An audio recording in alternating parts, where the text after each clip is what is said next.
嗨，歡迎嚟收睇我第一期嘅粵語 vlog，獨自出發去景德鎮嘅一日。而家係早上嘅7:39，真係勁眼瞓，快速打車去個高鐵站先。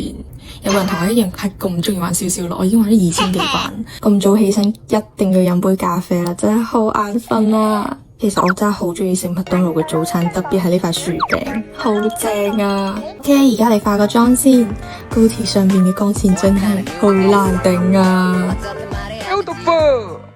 最近喺度睇緊呢本唔使擔心2個鐘同8公里以外嘅事情，因為今次主要去景德鎮係為咗散下心、調整下情緒嘅，所以成個行程作為一個 J 人係完全冇 plan 過就出發。準備到啦！今日天氣真係超級無敵好啊，心情都好咗好多。有冇人同我一樣係嗰啲陽光人？進去之後才發現自己訂錯時間，訂下周。沒事的。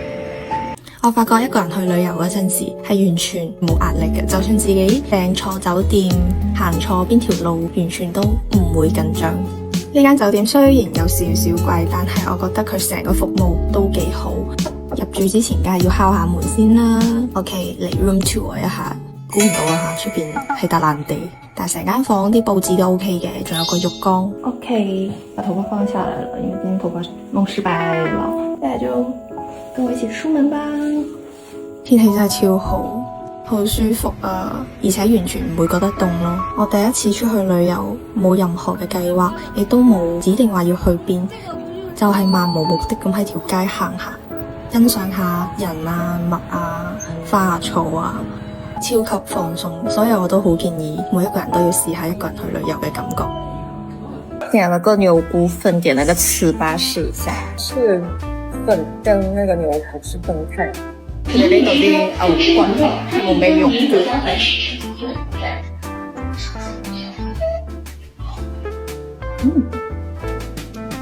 你試下呢個黑芝麻糍粑。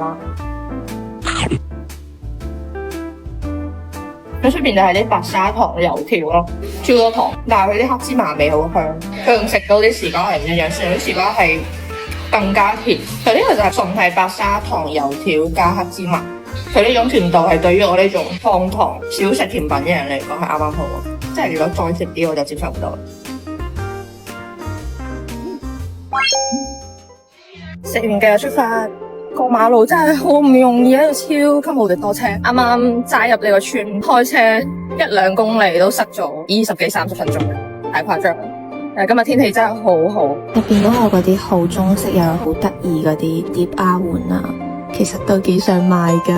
另一間我就會比較中意啦，佢成個都係嗰啲玻璃製嘅，超級通透，係我比較中意嗰種類型，而且佢成個搭配都非常之靚啊。